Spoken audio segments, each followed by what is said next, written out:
ఆలోచన చేయండి. ఇది మంచి తరుణం. క్రీస్తుని బట్టి క్రైస్తవులు చేయాల్సినటువంటి మొదటి అడుగులో ఎప్పుడో వేయాల్సినటువంటి రాజకీయపరమైనటువంటి అడుగులు ఇప్పటి వరకు పడలేని పరిస్థితి. కానీ ఈనాడు ప్రవీణ్ పగడాల గారి యొక్క విషయాన్ని బట్టి మనం ఐక్యతగా ముందుకొచ్చాం.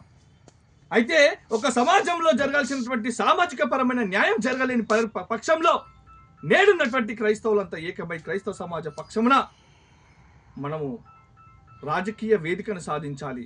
ప్రతి రాష్ట్రంలో క్రైస్తవ నాయకత్వాన్ని గెలిపించుకోవాలి. క్రైస్తవులు చట్టసభల్లో మన వాయిస్ని వినిపించే విధంగా చేసుకోవడానికి మీ ముందుకు క్రైస్తవుల కోసము క్రైస్తవుల ద్వారా ఏర్పాటు చేయబడుతున్న ఈ యొక్క పొలిటికల్ పార్టీ అన్ని సమాజంలో అన్ని రకాల వర్గాల ప్రజలకు సంక్షేమం కొరకు పోరాటం చేస్తుందనే విషయాన్ని గుర్తు చేస్తూ ఈ యొక్క పొలిటికల్ పార్టీని ముందుకు తీసుకొస్తా ఉన్నాం. మీరు ప్రార్థించండి. ప్రార్థన ఒకటే కాదు, క్రైస్తవ సమాజము నాయకత్వం బలపరచబడడానికి కావాల్సిన పూర్తి సహకారము మరి సమాధానం అందించాలని చెప్పి గుర్తు చేస్తూ ఉన్నాం. క్రైస్తవులకంటూ ఆఫీస్ కూడా లేని పరిస్థితి మనం ఎన్నో చూస్తున్నాం. ఎన్నో సంఘాలు ఉన్నాయి. ఇవాళ ఒక ఆఫీస్ ఏర్పాటు చేసుకోవాలి కనుక సంఘ పెద్దలు, మేధావులు, సంఘ సంస్కర్తలు, వ్యాపారవేత్తలు దయచేసి అందరూ ముందుకు రండి.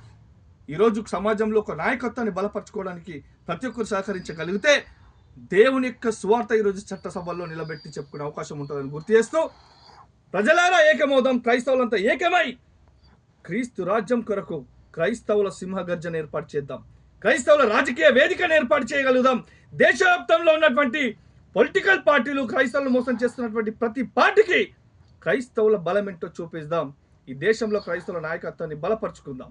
Thank you. నేను మీ పివి యోహాన్, క్రైస్తవ జాతీయ నాయకుడిగా మీ ముందుకు వస్తున్నాను.